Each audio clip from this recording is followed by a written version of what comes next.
2025ની સિંહ વસ્તી ગણતરી ભારતની થવાની છે તેના વિશે માહિતી લઈએ.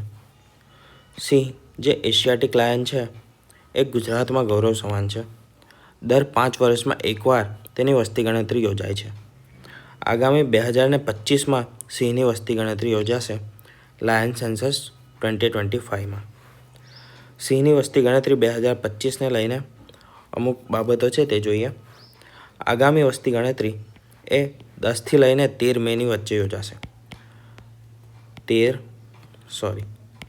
10થી 13 મેના રોજ યોજાશે. તેમાં દર 5 વર્ષે સિંહની વસ્તી ગણતરી થાય છે. છેલ્લી વસ્તી ગણતરી થઈ હતી 2020માં. આ વસ્તી ગણતરી માટે 30%, 40% વધુ સ્ટાફ અને ટેકનોલોજીનો ઉપયોગ કરાશે 2025ની વસ્તી ગણતરી માટે. તો આ સ્લાઇડમાંથી તમારે મેઇન પોઈન્ટ યાદ રાખવાના છે. 10થી 13 મેના રોજ યોજાશે. દર 5 વર્ષે તેની સિંહોની વસ્તી ગણતરી કરવામાં આવે છે. આગળ જોઈએ વસ્તી ગણતરીના મુખ્ય મુદ્દાઓ. તેમાં 2020માં કુલ વસ્તી હતી 674, જે 2015ની 523 કરતાં 27% જેટલી વધુ હતી. 2015માં હતી 523, 2020માં થઈ વધીને 674, જે લગભગ 27%નો વધારો હતો. અને જે સિંહનો વિસ્તાર હતો, વસવાટનો વિસ્તાર, તે વધ્યો હતો 36%. વસ્તી કેટલી 27% વધી, 523થી 674 જેટલી થઈ, જ્યારે તેમાં રહેણાંક વિસ્તાર 36% જેટલો વધ્યો.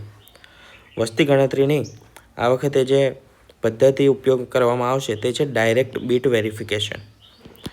આ એ પદ્ધતિનું નામ છે, ડાયરેક્ટ બીટ વેરિફિકેશન પદ્ધતિ. સિંહોની સંખ્યા ક્યાં વધી છે તો તે જગ્યાઓ છે ગીર સોમનાથ, અમરેલી, જુનાગઢ, ભાવનગર. આટલા જિલ્લાઓમાં સિંહની વસ્તી વધી શકી હોવાનું અનુમાન છે. અન્ય જિલ્લાઓમાં સુરેન્દ્રનગર, બોટાદ, રાજકોટ, ખેડા, વલસાડ વગેરેમાં પણ સિંહની વસ્તીમાં થોડો ઘણો વધારો થયો હોવાનું અનુમાન લગાવવામાં આવે છે. 2025માં આશાકુળ સિંહોની સંખ્યા એટલે કે એક અનુમાન પ્રમાણે સિંહોની સંખ્યા 1000થી વધારે હોવાની શક્યતા છે. ક્યારે 2025માં એ વસ્તી ગણતરી થશે ત્યારે તેનો ચોક્કસ આંકડો બહાર આવશે. પણ હાલમાં અંદાજ છે કે 1000 કરતાં પણ વધી ચૂક્યા છે.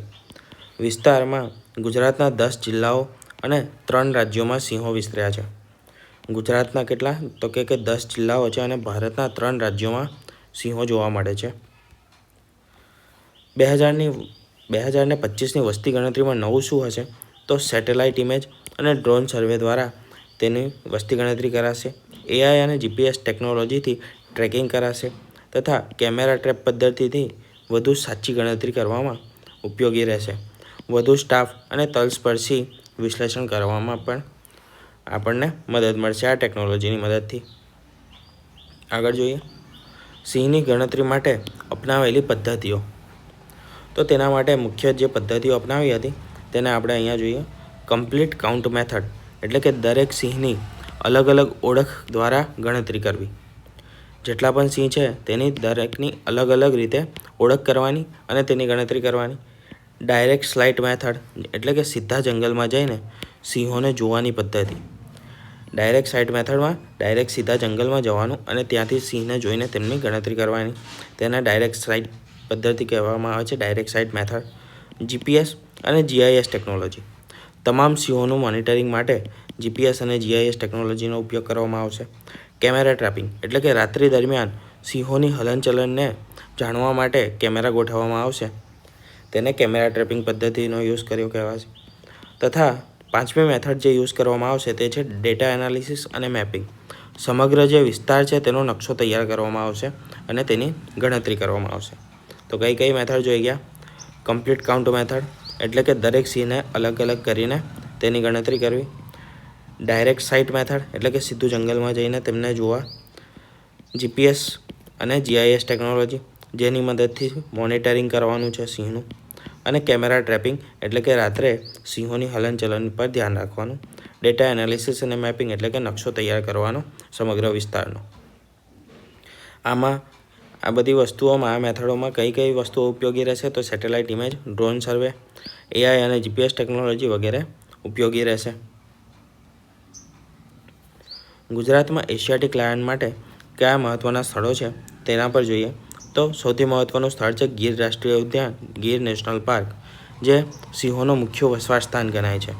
ફોરેસ્ટ ડિપાર્ટમેન્ટ દ્વારા લાયન ફ્રેન્ડલી ઝોન વિકસાવવામાં આવી રહ્યો છે તથા દેવાલિયા સફારી પાર્ક એ પ્રવાસીઓ માટે સિંહ દર્શન માટે વિકસાવવામાં આવેલું એક સ્થળ છે. કયું તો દેવાલિયા સફારી પાર્ક.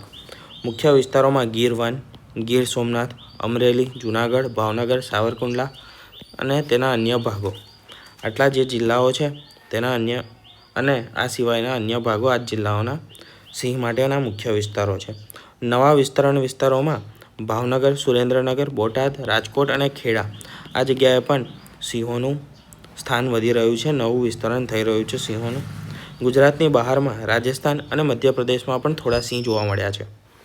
કઈ જગ્યાએ? 2 રાજ્ય તો કે એક છે રાજસ્થાન અને બીજું છે મધ્યપ્રદેશ. એટલે ટોટલ 3 રાજ્યોમાં જોવા મળે છે, ગુજરાત, રાજસ્થાન અને મધ્યપ્રદેશ. IUCN સ્ટેટસ અને સંરક્ષણ પગલાં. IUCN સ્ટેટસ છે એન્ડેન્જર્ડ. સિંહો એન્ડેન્જર સ્પીસીસ ગણાય છે એટલે કે સંકટગ્રસ્તમાં તેમને ઉલ્લેખિત કરવામાં આવ્યા છે. પ્રોજેક્ટ લાયન એ ભારત સરકાર દ્વારા એશિયાટિક લાયનના સંરક્ષણ માટે શરૂ કરાયેલી એક યોજના છે. આજ સુધી સૌથી મોટી ગણતરી 2020માં જે 674 એશિયાટિક લાયન્સ હતા તેના માટે થઈ હતી. GPS અને રિમોટ સેન્સિંગનો ઉપયોગ કરાયો હતો તે વસ્તી ગણતરીમાં. વાઇલ્ડલાઇફ પ્રોટેક્શન એક્ટ 1972 મુજબ તેને શેડ્યુલ 1માં સમાવિષ્ટ કરવામાં આવ્યું છે. શેના હેઠળ? તો વાઇલ્ડલાઇફ પ્રોટેક્શન એક્ટ 1972 તેના હેઠળ શેડ્યુલ 1માં છે. અને શેડ્યુલ 1માં શેમાં છે તો કે IUCN પ્રમાણે એન્ડેન્જર્ડ છે એટલે કે સંકટગ્રસ્ત પ્રજાતિ છે. બરાબર, આટલા મુદ્દા તમારે અહીંયાથી યાદ રાખવાના છે આ સ્લાઇડમાં. આગળ જોઈએ તો ઇતિહાસ અને મહત્ત્વના તથ્યોમાં એશિયાટિક લાયન્સ માત્ર ગુજરાતમાં જ જોવા મળે છે. અત્યારે એ થોડા આગળ વધ્યા છે અને રાજસ્થાન તથા MPમાં પણ મળ્યા છે જોવા, પરંતુ આમ આખા વિશ્વમાં એશિયાટિક લાયન્સ એ માત્ર ગુજરાતમાં જોવા મળે છે. 1972માં વાઇલ્ડલાઇફ પ્રોટેક્શન એક્ટ હેઠળ સિંહોને સુરક્ષા અપાઈ છે. હમણાં આપણે જોઈ ગયા તેને શેડ્યુલ 1માં ઉમેરવામાં આવેલા છે, રાખવામાં આવેલા છે. 2013માં સુપ્રીમ કોર્ટે એશિયાટિક લાયન્સને MPના જે કુનો નેશનલ પાર્ક છે ત્યાં ખસેડવાનો આદેશ આપ્યો હતો, પરંતુ ગુજરાત સરકારે તેનો વિરોધ કર્યો હતો. કોણે? સુપ્રીમ કોર્ટે આદેશ આપ્યો હતો કે MPનો જે કુનો નેશનલ પાર્ક છે ત્યાં ખસેડવામાં આવે. દુનિયામાં માત્ર ગુજરાતમાં જ એશિયાટિક સિંહો, જેને પેન્થેરા લિયો પર્સિકા કહેવામાં આવે છે, તે જીવિત છે. આ તેનું સાયન્ટિફિક નામ છે, પેન્થેરા લિયો પર્સિકા. બરાબર, પેન્થેરા લિયો પર્સિકા સાયન્ટિફિક નામ યાદ રાખજો. પેન્થેરા લિયો યાદ રાખશો તો પણ વાંધો નહીં, તમને ખ્યાલ આવી જશે. તો એશિયાટિક સિંહો છે તેનું સાયન્ટિફિક નામ છે.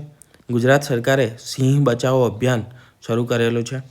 એશિયાટિક લાયન પ્રોજેક્ટ જે ભારત સરકારે ક્યારે શરૂ કર્યો હતો? 1980માં શરૂ કર્યો હતો અને ગીર રાષ્ટ્રીય ઉદ્યાનના સંરક્ષણ માટે જાહેર કરાયું હતું. શેના અંતર્ગત? પ્રોજેક્ટ એશિયાટિક પ્રોજેક્ટ અંતર્ગત ગીરને તેના સંરક્ષણ માટે જાહેર કરાયું હતું.